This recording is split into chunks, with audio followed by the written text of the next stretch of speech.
Hey guys, hello and welcome to Nano Nagle Place for the Ó Bhéal closed mic at the Winter Warmer Festival here in 2022.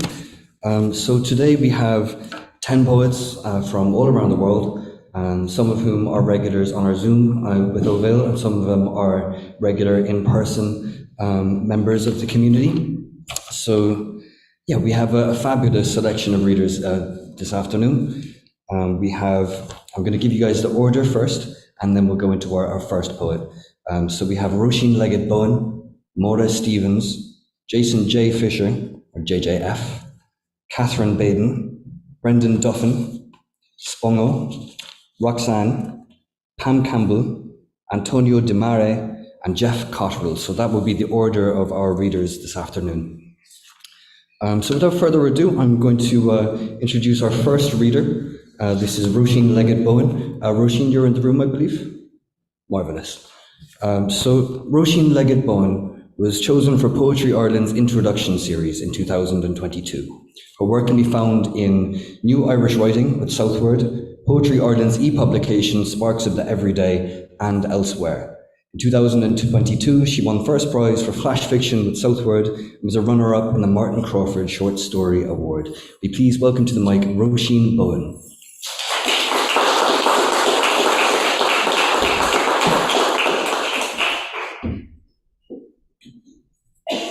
Hi everybody, great to be here. I'm really looking forward to hearing the work today. Thanks to Paul Casey for showcasing and supporting poets. So sometimes the last duty of care given by a nurse to their patient is to lay them out, and this poem is called Morning. Morning. As the morning walks the fog from the fields, as the curlew's call lifts an echo from the lake, as the wind gasps through the pockets of a rusted gate, the bluebell's closed lids bow quiet. And over all this, she lifts a wet flannel across his brambled arms. Freckled, drenched skin churned to milk at the elbows. His farmer's hands earthed strong. In the sleeping room, she says, "Tom, you must get ready." Her lantern eyes hold him steady as she shaves the shadow days from his skin, her own mouth puckering in. Helps him into his Sunday best, the navy tie with the horses on it, hanky to match, peeking like a road sign from the lapel pocket. And the brown leather brogues with their tiny holes, making a design he could never take a hold of. Above, cloud-covered skies leak, and then the creak of wheels on linoleum, and the knock on the door as the morning pours, open another day. The bluebells lift their heads and stand still as he passes.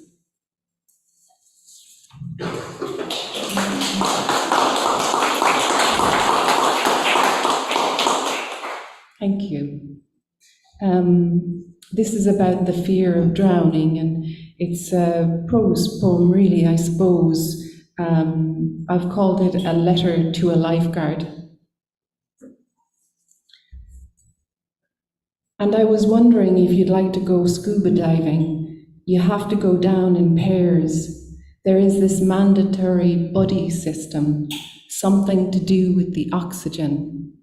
I suppose if that rubber tube in your mouth detached, then maybe I'd need to resuscitate you. Although, to tell you the truth, I wouldn't be an expert in mouth-to-mouth, especially underwater.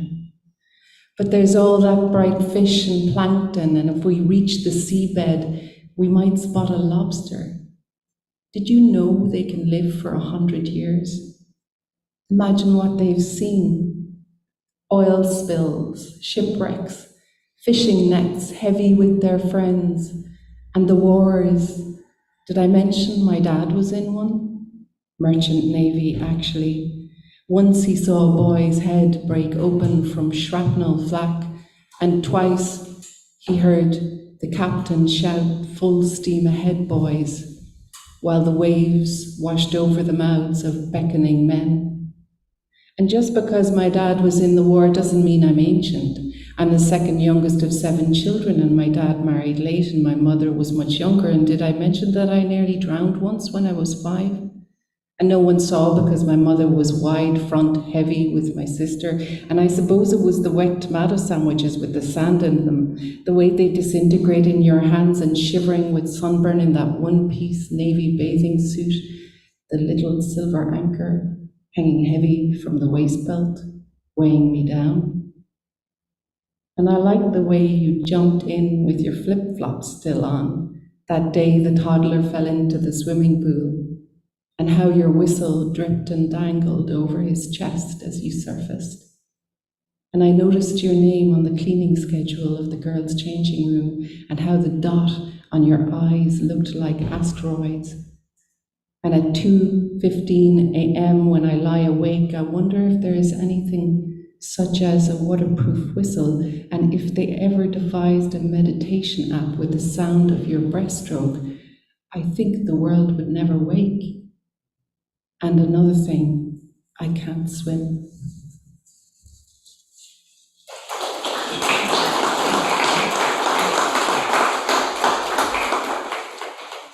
And the last piece is for Nicholas Letchin. We were best friends when I worked in Cambridge. I was training to be a nurse, and he worked in the operating theatre. And we were the best of friends. People thought we were more, but no, we were the best of friends. This is called The Recovery Room. Over the shoulder of a slow dance, I watched you slip away. You always left the party early. Do you remember that time you broke your leg? I pushed you to the pub and back for weeks. Our tipsy laughs tripping potholes, and the hospital stacks throwing us bad shapes. And coming off shift, our powder blue scrubs splitting a greasy breakfast. Drowsy mouths grinning, high on chlorhexidine, as you played with the biro stuck in my night duty hair. Nick, you never said, and the silence slapped me like a siren. Sometimes I hear your laugh as I pass the recovery room. Thanks, everybody.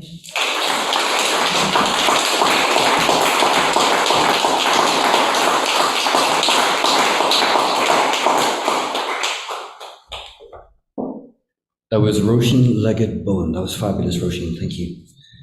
So guys, we have 10 poets to get through in the next hour. So we are going to just reiterate to everybody that it's 5 to 6 minutes per poet, and 6 minutes to me pushing it out a little bit. So next up, we are going to go to Zoom. So we have Máire Stephens. So Máire Stephens was born in Belfast, grew up in Manchester, and now lives in the Isle of Man. She enjoys experimenting with different styles and subject matter, but finds that most of her poetry tends to veer towards narrative, whether she intends it or not. Will you please welcome Máire Stephens?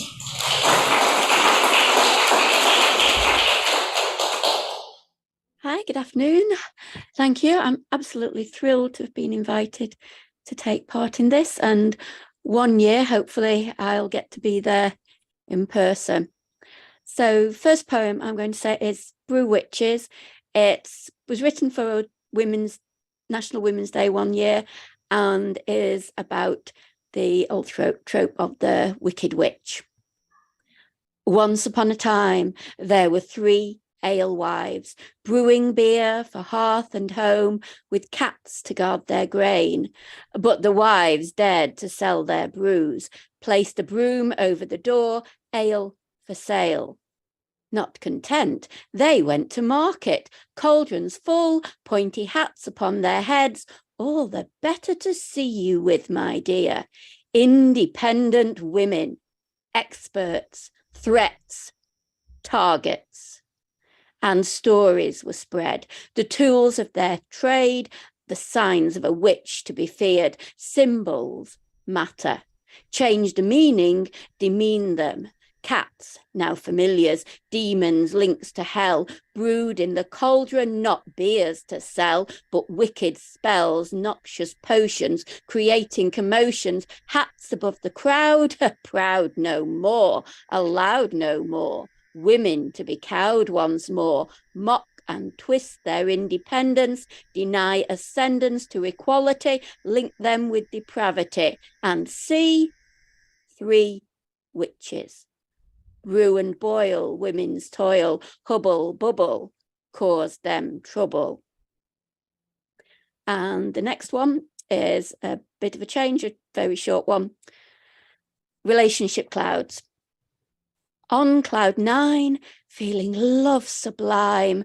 On cloud 8, and life is great. On cloud 7, could this be heaven? On cloud 6, in a bit of a fix. On cloud 5, keeping love alive. On cloud 4, wanting more. On cloud 3, stay with me. On cloud 2, it can't be true. On cloud 1, where did we go wrong? Clear blue skies, but our love has died. The next one is a bit of a hopeful poem. It's called Dream World. Dream of a world of peace and prosperity, a world without hate, with no austerity. Dream of a world where those who care are rewarded with the lion's share, where someone's worth means more than how much money they can hoard. Dream of a world where war and strife do not take a single life, where children only run for fun and never in fear of a loaded gun, where those who lie are disgraced, where truth and justice take pride of place, a world where what matters aren't words but deeds, a world with no one left in need, with no one judged on the colour of their skin, but on the heart that lies within, with people valued for who they are, not because of those who came before, where responsibility is claimed, not passed along and others blamed, where differences are celebrated, opportunities created, where everybody can achieve, where each and every person can succeed, a world of hope, a world of love, with power only used for good. Dream of that world and do all you can do to take this world and make that dream come true. And I thought I'd finish with a short one I actually wrote for Ó Bhéal, which was at one of the 5-word challenges. White feathers. White feathers torn from angel wings, God's laugh turned to mundane things. We seagulls soar across the sky, screeching call and piercing cry. Polluted harbour where rubbish floats, white feathers soar o'er offshore boats. You call us vermin of the air, raise your fists, but we don't care. Sandwich clutched in chubby hand, cornet fallen on the sand. We follow ships across the bay, dive for the fish they throw away. What you discard or seek to keep, we'll take whate'er we want to eat. White feathers ours, the angels heard. White feathers ours, we devil birds. Thank you.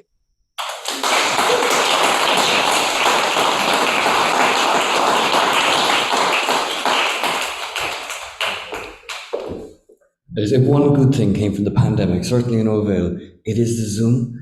We really have such an incredible international community. Maura's over there in England, but we have poets joining us from America, Sierra Leone. It's incredible. It's been a real pleasure to feel us spread out in this way down here in Ó Bhéal. So next up, we're back in the room. We have a good friend of mine, Jason J. Fisher. Jason J. Lives in Cork via Deutschland via Texas. He's a spoken word poet and rapper.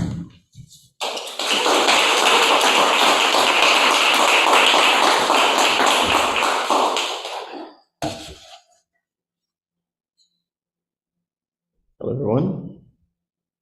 This piece is called Death Sticks.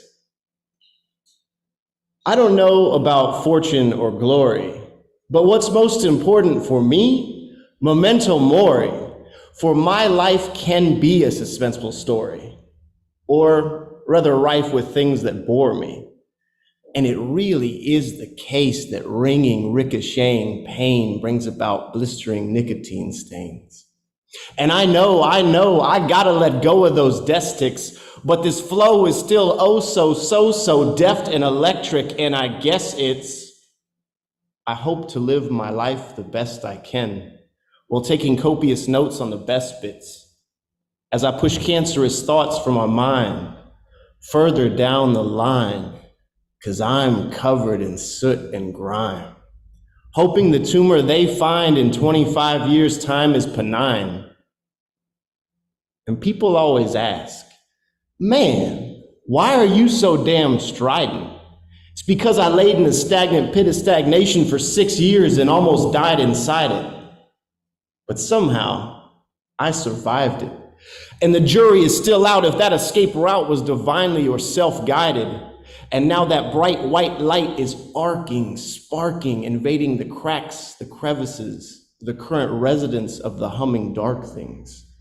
Don't you hear the melody they're strumming upon each and every one of my heartstrings? And remember, I'm never just a dusty, dumb, done thing, but rather forever in the process of becoming someone, something. And I stay steadily sketching out a meticulous list of what to do while I'm alive. And I keep it fluid inside until the oh so solid conclusions arrive. I'll do my best to not let death ruin the vibe. And I'll do my best to not let death ruin the night. And I keep my eyesight tied tight to the blue and the white. Death died, but I've tried to resurrect him just right. So we've continued to tussle and fight with renewed muscle and might, and he will win at the end of the night. But on this wonderful winter warmer afternoon, I get to say, I'm living my life fully and completely. For I fear we're here but once, and ever so briefly.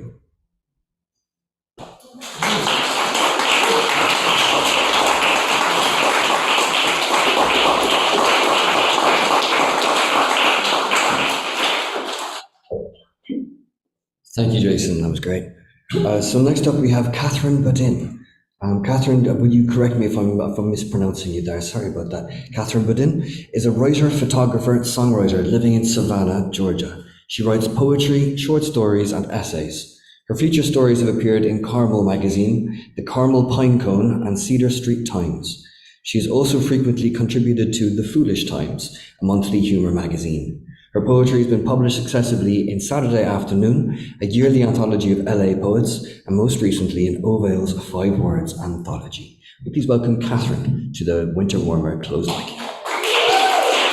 Good afternoon. Oh, isn't this just fucking awesome? I'm doing 3 pieces, a comedy, a tragedy, and a spoof. And the first one is called Victor the Vespa. I just bought a Vespa. His name is Victor. He's vibrant and vivacious, what I would call valiantly rambunctious. His color is a verdant splash of pistachio, that va-va-voom between sage and pale sea green, that mouth-watering lean traveling machine, which drives me to and from the market and beyond. Victor just had a vasectomy, which makes him the only male I've recently allowed myself to mount. Not that I like making love with a machine or anything, it's just that Victor is so revitalizing, so how can I complain? Victor is fearless. Why, just the other day while we were stopped at a red light, he looked up at me and said, "You want to gun it when the red light changes?" Oh, that Victor, he's a bewitching devil, so I'd better watch out. Victor also has some very strong morals. Victor is vehemently against any and all forms of four-wheeled transportation. Victor operates as a bipod on an extraterrestrial vibration. Victor is clearly on a very different level than either you or I. Victor the Victorious is my new name for this uber cool guy. Victor the Valiant. I may even add on to him, oh, Victor, my valor, my knight in shining armor, lay some truth on me, O gallant one, I await you. Second one is called, this one is the tragedy. It's called Thirst Trap, also known as The Devil and the Deep Blue Sea. I dance, I sing, and then I partake of what's yours, which is now mine. I have a thirst for what's yours, which is really mine. I heave and I hoe, and then I decide to take what's yours, and it is sure to become mine. I have an unquenchable thirst for your things, your rings, your shiny new bling, like a crow landed on the windowsill of your room. I see what people have, and I want it. I want it. I want it now. My thirst is insatiable, and I will go out of my way to get it. There are no limits to my desires, no limits to my acquiring of people, places, and things, everything illusory that this world has to offer. Give me your cars, your houses, your people, above all the people, because they constantly want and are always dissatisfied with their lot. Give me everything there is to have and ultimately claim. I have a bottomless pit of pride inside of me which cannot be contained. It cannot be sublimated or relayed by any other channel.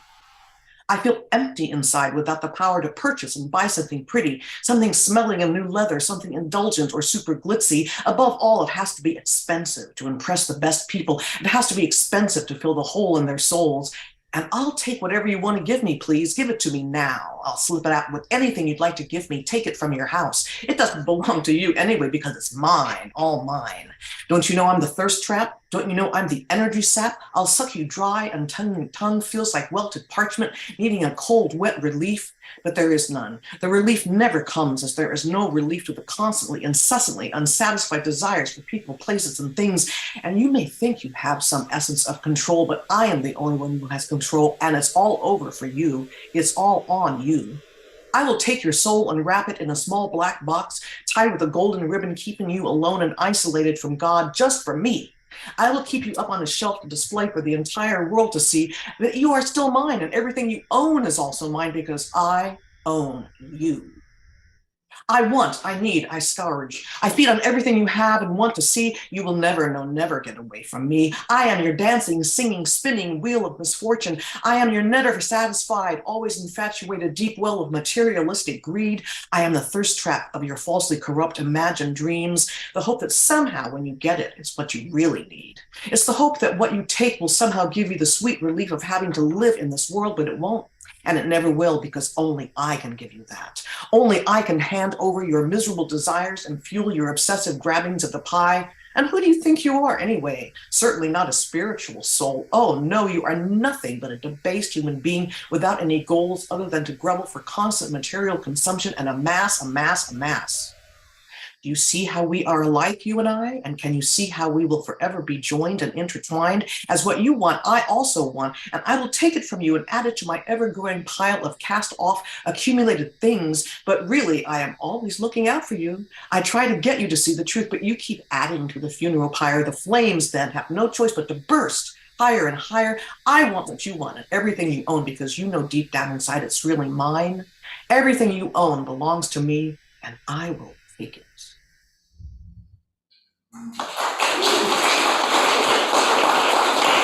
And my last piece is a bit of fluff that I've enjoyed, and it reminds me of my time in King's Road in London in the 60s, and it's called Slag. She's a bit of a slag. She's a bit of a slag. I'd say she's an out-and-out whore. She's a bit of a slag. She's a bit of a slag. She's an out-and-out female escort. He's a bit of a poof. Oh, he's a bit of a poof. He wears black leather outfits and he likes it rough. And it's the softest black leather and it fits like a glove. They're a tight pair, these two. They're a tight right pair, they are, working from the King's Road to the Queen's Castle at Windsor. And they never complain because they're chauffeur driven, so they never complain. I mean, really, why would they? It's a well-known fact. It's a well-known fact that the more you're out of pocket, the more you'll get. And if you don't like that, if you don't like that, then get out of the car now before it gets too late. They're an acquired taste. They're an acquired taste. Well, not everyone likes such kinky mates. Not everyone has such kinky tastes. They're a special treat, such a special treat, worth every penny, if you ask me, worth every pound. Shit, they aren't free. Thank you.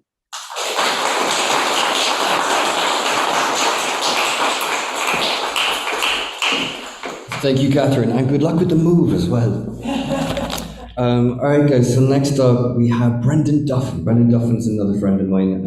He's a musician, photographer, interested in minimalist literary forms and techniques. His poetry can currently be found in the latest edition of Skylight 47. Will you please give a big round of applause to Brendan Duffin.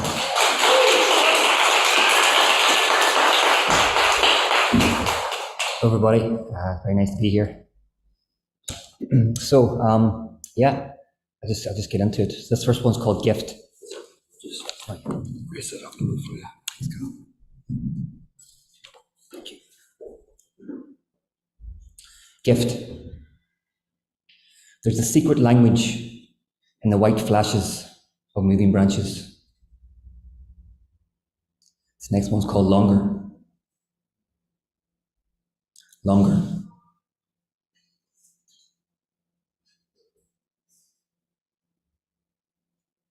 Longer.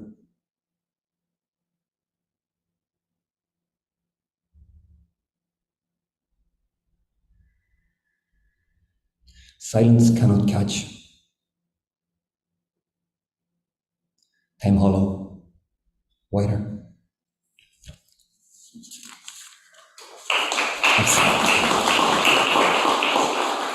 So this one's called December. Repeat each word faster. Like aren't, what? Late morning mansion, white light mirror, still centre. Grandfather shared sputtering, kneels, childless, crystal body, night, trapped in thoughts. Thank you. So next one's called On My 1000th Night Alive.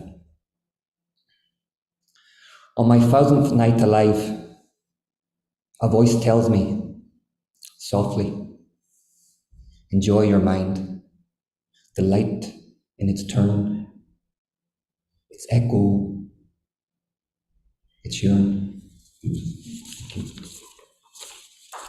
Yeah, so I was lucky enough to spend part of the lockdown in Ballybohan, up in the Burn Lakes. This is one called Ballybohan. Ballybohan.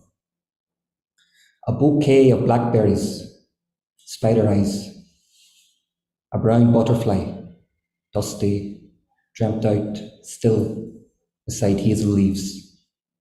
Loud, buzzing and raw, I do not enter.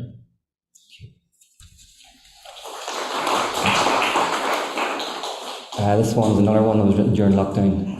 It's called No Reason. An urge to write this. No reason, rhyme season. The same old possessions all around. No great change, even smaller, resounds. Not my place to leave things in. The silence could be anything. Thank you.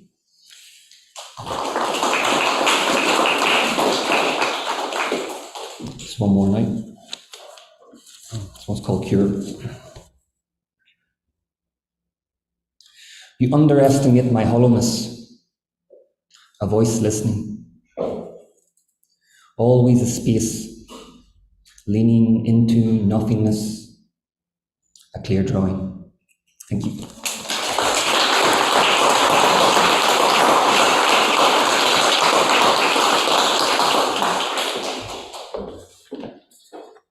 Thank you, Brendan. That was a great reading.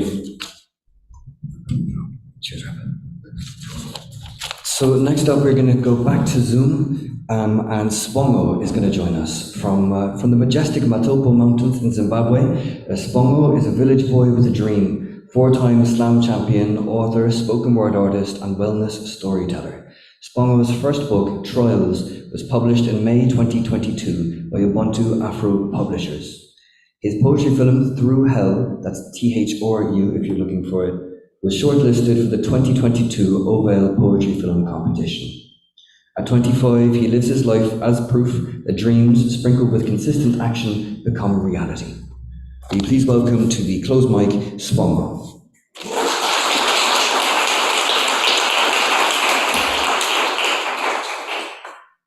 Good afternoon, everyone. I'm happy to be here. It's so nice to see you all. It's a bit of mess here. I'm at the office. I'm working today, also trying to follow the Zoom, but it's all right. It's all right. So I have two poems for you. One which you probably already know, but I'm gonna do it again, and then this one which I wrote on the 25th of November. So here goes. Put the phone down. Leave the avatars behind. Break away from those glowing cuffs. They weren't created with safe words. Meet yourself in the middle, maybe converse a little. Let the children guide you. Their hearts are pure. Babylon hasn't captured them yet. They be in their own planets creating just for the sake, seeking no profit, just natural growth. The joy of being with no gimmicks, no images to uphold, no one's dreams to live, no mom's expectations to meet. Put the bottle down. You'd rather sell it than buy it. Alcohol ain't your friend, and I ain't a preacher. Yet in a capitalist system, I want your eyes to continuously run from left to right as your brain renders to the best of its ability what your perspective makes out of the stories that I write. I want to see you formulate a waste disposal system than complain tirelessly about pollution. I want to see you abracadabra that into $1 billion enough to elevate you above survival mode so you can lend a hand to those coming up. Free the birds and prove to the keepers that gets a cup of sand at the beach when the squad has wings. Poem.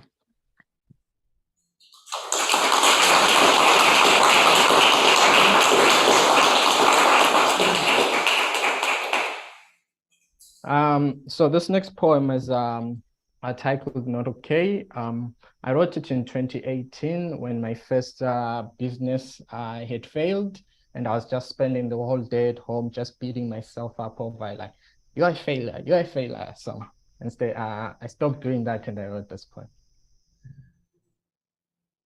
You can die right now. My question to you is, what are you leaving behind?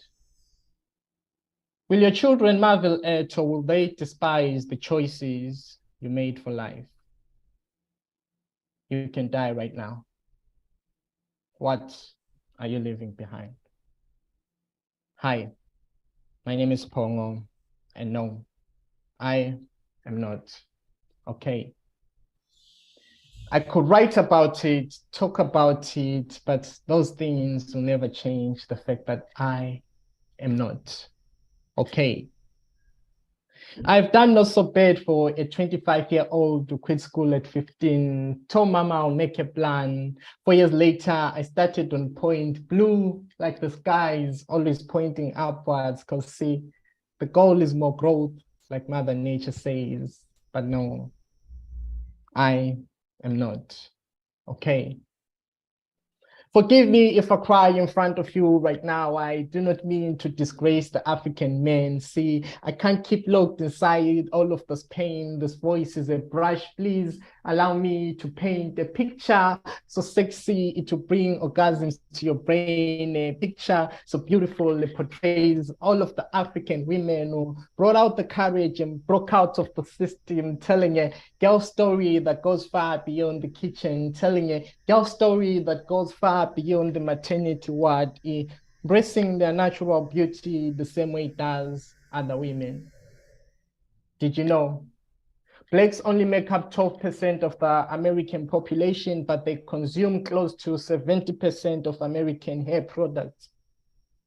That's a statistic I found the other day, but it doesn't concern me because it will never change the fact that I am not okay.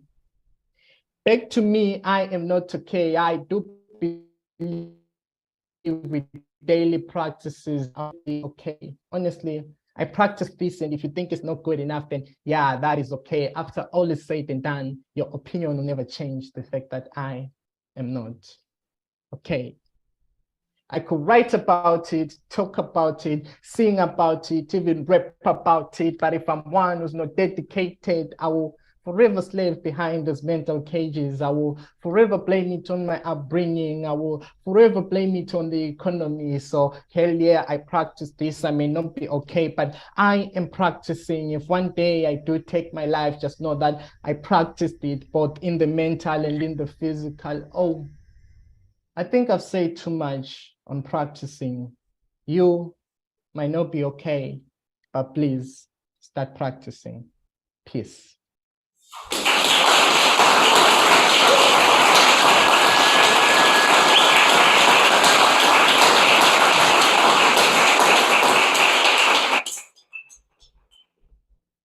Thank you so much, Bongo. That was great. So up next on the closed mic down here, we have Roxanne, Ségolène. Ever since our next poet was a little girl, Roxanne loved imagining stories, playing with words, and living in a creative world, one entirely hers. From the mind to the pen, the step is easily made, and so she started sharing her paper babies more and more. Languages expanded that universe, and she started traveling, shyly publishing on Facebook. It took bravery to read at an open mic in Edinburgh many years ago, but she loved it. Being here today is the dream coming true of that girl who brought her dolls and stuffed toys to life. Will you please welcome Roxanne?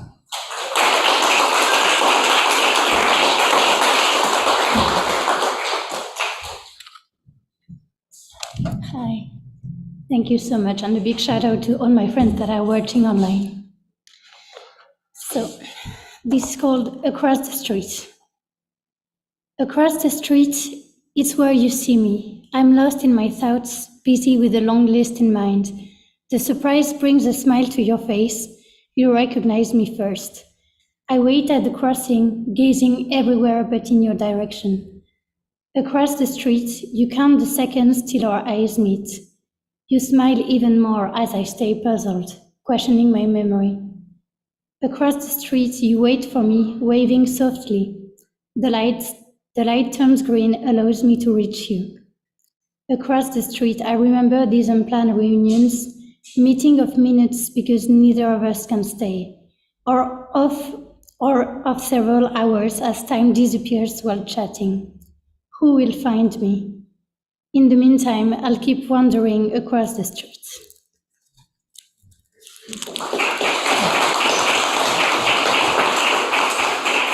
So, this one is in French, and I wrote it when I was in Brussels, and I was missing my great grandmother so much, and I started writing, and it's literally as if she's talking to me. Que diriez-vous? Que diriez-vous si vous étiez là aujourd'hui à me voir essayer d'avancer dans la vie? Si pour un seul instant vous descendiez des nues, que diriez-vous de ce que je suis devenue? Les années ont filé depuis votre départ. 13 ans. C'est un fossé qui maintenant sépare une jeune adolescente d'une femme en devenir, qui, si vous étiez là, vous ferait bien sourire. Oui, c'est vrai, j'ai grandi, mon cœur a évolué. J'ai posé bien des choix, mais par certains côtés, vous voyez de là-haut cet enfant qui demeure et qui, pourquoi ce soir, vient vous confier ses peurs. Quels seraient vos conseils face à tous mes projets?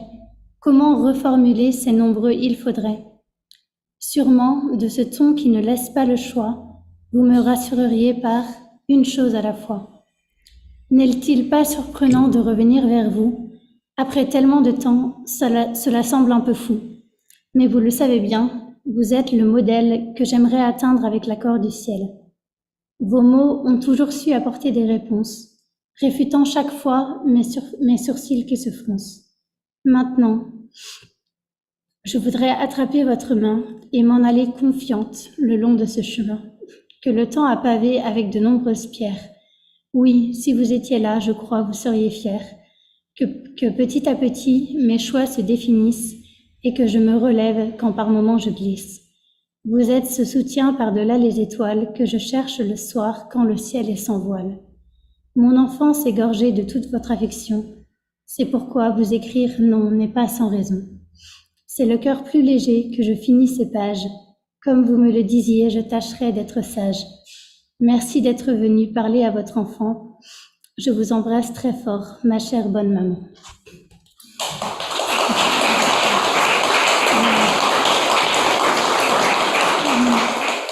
This one is in English. My grandpa had a surgery a few months ago, and I was wondering how I would feel if, unfortunately, he would pass away. And what I left was gratitude of everything we lived. Dear sir, is it time to go? Life goes on, but maybe you won't.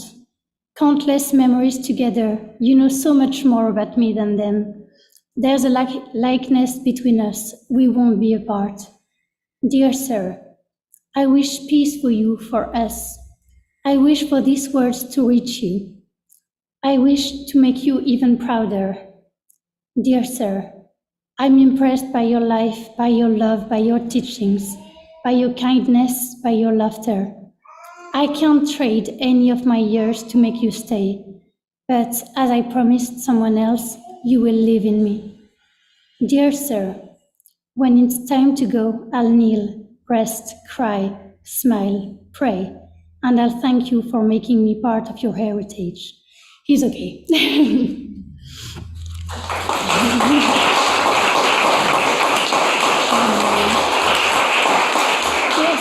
I still have time for last one? Yeah. So this one is in French.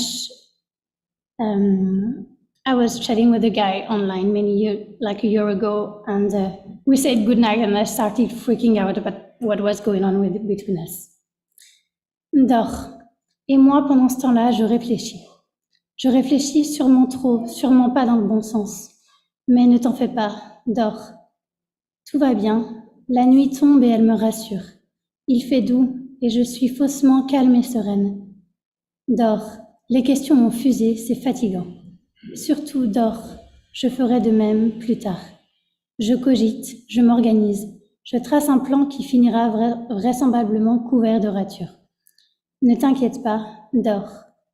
Je veille, je pèse le pour et le contre pour très certainement tout envoyer valser en fin de compte. C'est toi qui prendras le prochain tour de garde, n'est-ce pas? Puisque apparemment tu sais où on va. Allons, dors, tout ira bien. Il suffit juste de respirer, à fond. Est-ce que je sais où je mets les pieds? Clairement non, 100 fois non. Est-ce que j'irai quand même? J'imagine que oui. Un pied qui freine, 3 qui avancent. Ça fait qu'on parcourt du chemin peu à peu. Ne t'agite pas, dors. Je suis là, enfin je crois. Je suis là tant que je ne pars pas en courant. Dors, je ne pars pas, je prends le risque. Un de plus, je ne suis pas assez près. Dors, voyons. Demain, je n'y penserai plus à tout ça. Ou moins. Un petit peu moins, je rirai et tu ne sauras rien de ces réflexions, sauf si... Mais non, tu ne sauras pas. Dors, s'il te plaît, sinon ce sera trop long à relire. Dors, je vais peut-être y croire au fond. Dors, je ne vais pas me cacher. Tout va bien. Dors. Thank you so much.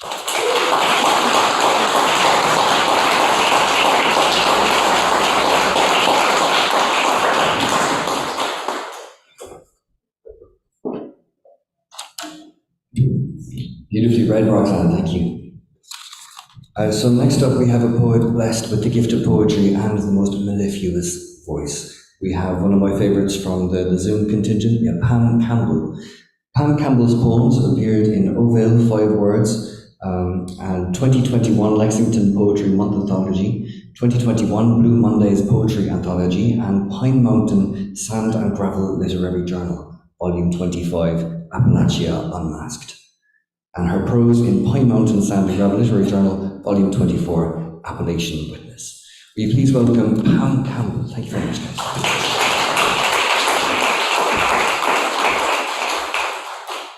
Thank you for those kind words. And I am grateful to Ó Bhéal and the international community that Ó Bhéal's brought me to. It held me through the pandemic and it continues to hold me. I have one poem. It's May It Go Easy. May it go easy for you, Aunt Jackie. 9.5 decades in this membrane of living and dying.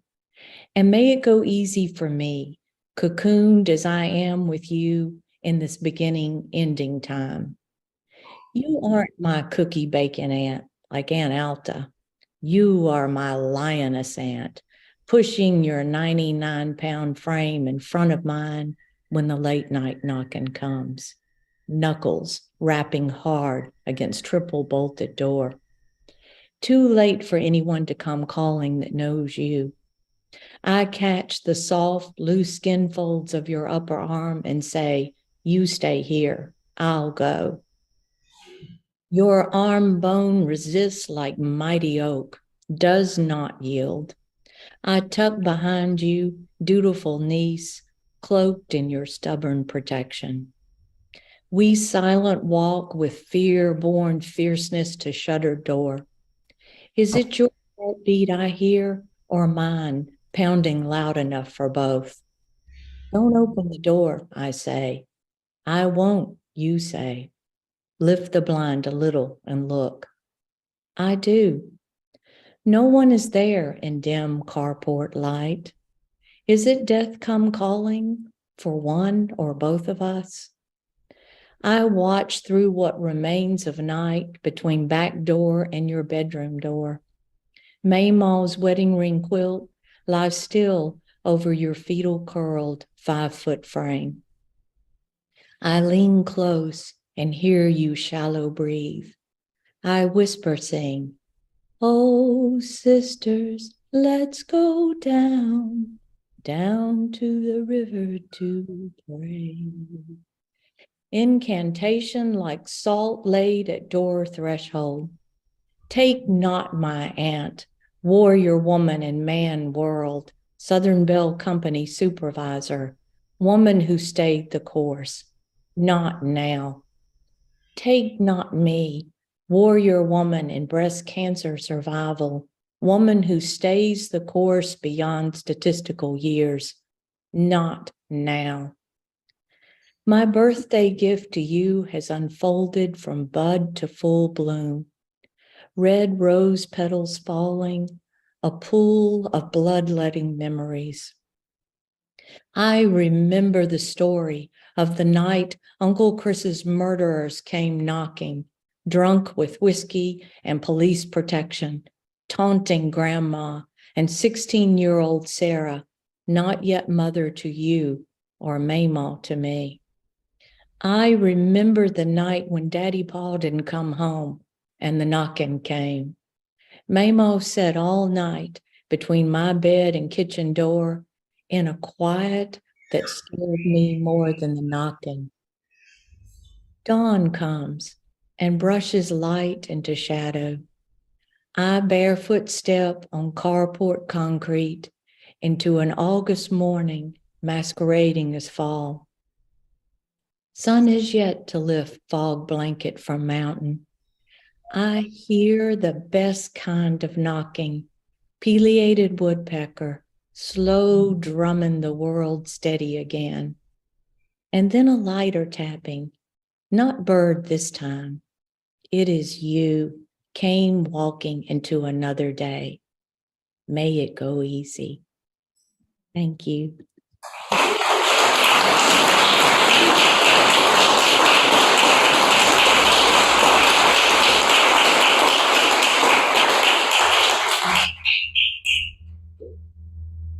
Absolutely fabulous, Pam. I think we're all recurring. That was a beautiful one. So next up we have Antonio Di Mare. He was born in Naples, Italy. He's been living in Ireland since 2018.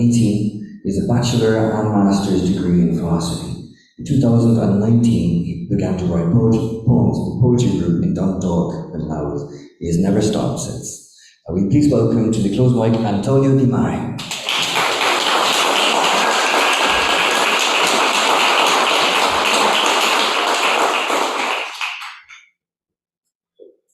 Thank you all, and thank you, Paul, for this beautiful opportunity.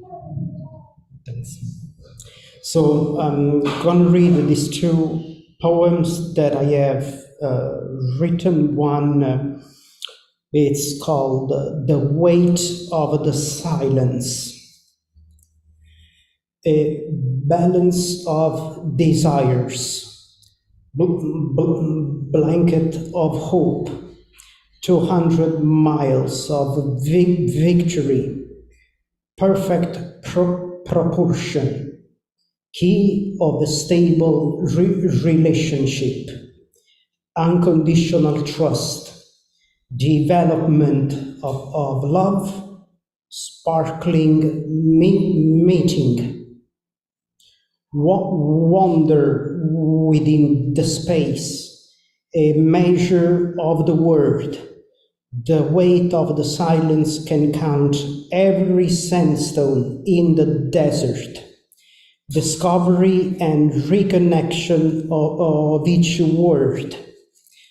A multitude of notes can compose a symphony. A multitude of silence can compose an universe. Thank you.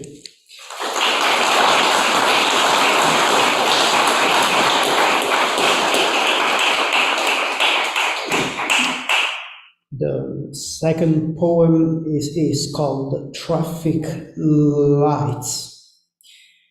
Waiting and counting the leaves of a tree, liquid velocity, touching the wind, block over a block, building after building, guilty pleasure of watching for a moment the life of a family within the windows.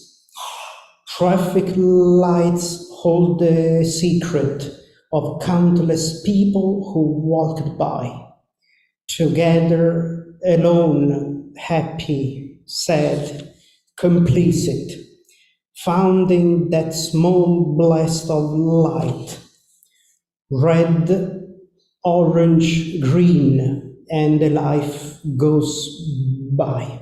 Thank you. Thanks.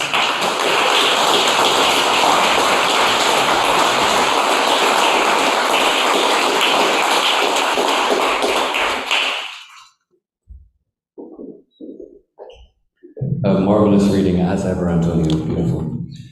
So next up, we have our very last poet at the open mic, at the closed mic. Sorry. We have Jeff Cottrill. We're welcoming Jeff Cottrill from Canada. So Jeff Cottrill is a performance poet and novelist based in Toronto, Canada, a recent winner of the Ó Bhéal 5 Words Challenge.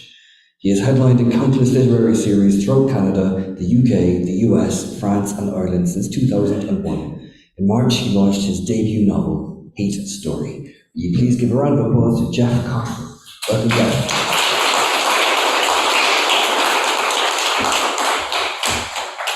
Thank you very much. Thank you for inviting me to be here.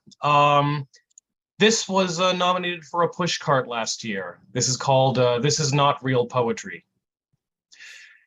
This is not real poetry, because in the first 5 words, I have already broken the Khoisan rule that one must never write poetry about poetry. The same logic that makes Tom Stoppard a hack, since he writes plays about plays.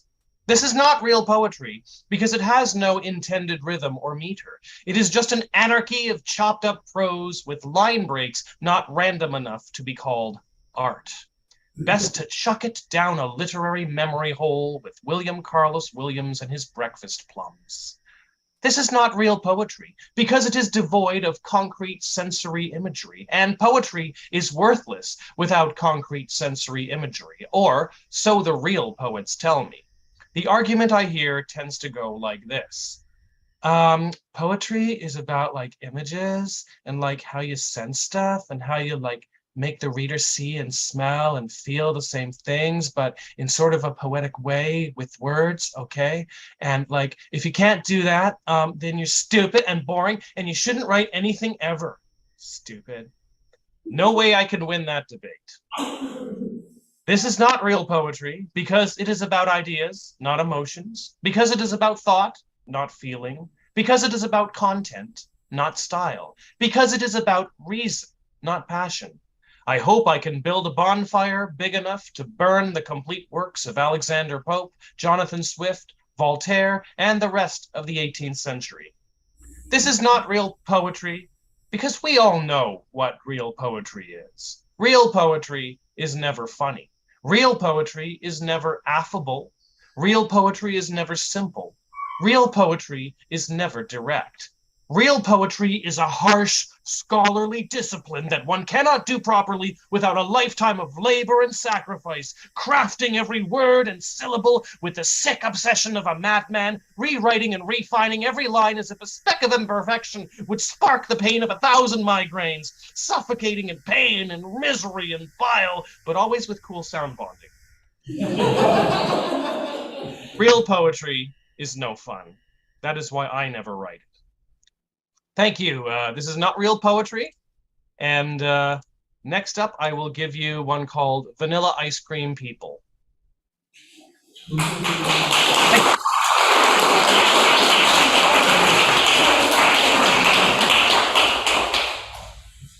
From the makers of vanilla ice cream, we now bring you Vanilla Ice Cream People.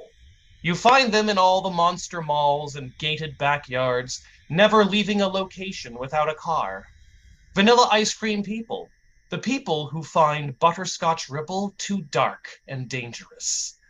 The way great artists suffer for their visions, Vanilla Ice Cream People ache to achieve the perfect front lawn. When Vanilla Ice Cream People want to rock out, they blast the neighbors with Celine Dion and Barry Manilow. When Vanilla Ice Cream People want a fun night out, they shove the kids into the SUV and dash to Pickle Barrel and a softball game. When Vanilla Ice Cream People want a good laugh, they count on Garfield or an afternoon of Who's the Boss reruns. When Vanilla Ice Cream People want to improve their minds, they scan their bookshelves for the works of Anthony Robbins and Philip McGraw. Vanilla Ice Cream People dream vanilla ice cream dreams. One lady says, "Today, I'm a sales rep, but if I apply myself and work hard and set clear goals and steel myself to face tough challenges, in a few years, why, I could be assistant to the manager. No, dare I say it? Assistant manager." And one man says, "I'm so depressed, but I'll feel better after I buy that new waffle maker by Cuisinart." Vanilla Ice Cream People know how to make benign conversation that offends nobody. "How's it going?" And "Mondays, eh?" Or if they feel plucky, "You working hard or hardly working?"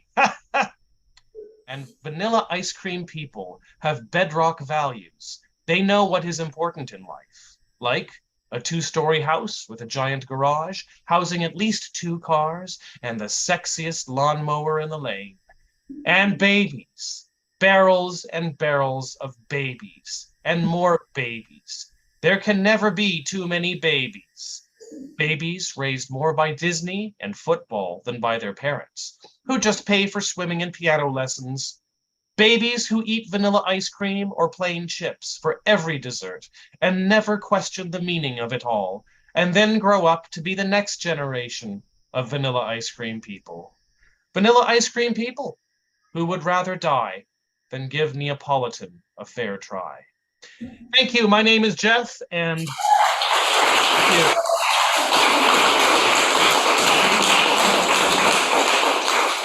This is my novel. This is my CD. Contact me to find out how to get them.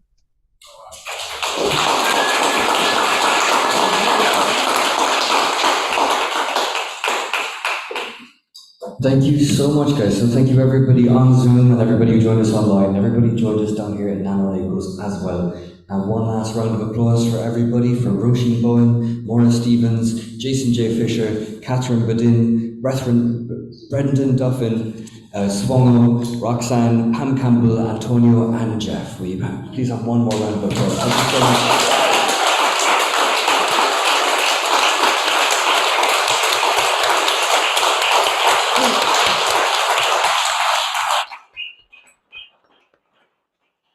Right, so we have an incredible weekend down here. We have a gig here at 7:30, there's another at 7 this evening. We also have the All Ireland Slam final right here tomorrow at 3. That is going to be magnificent. This weekend is a highlight. Wonderful to be here with all of you. So let's have a good one. Enjoy the rest of it, and we'll talk to you all soon.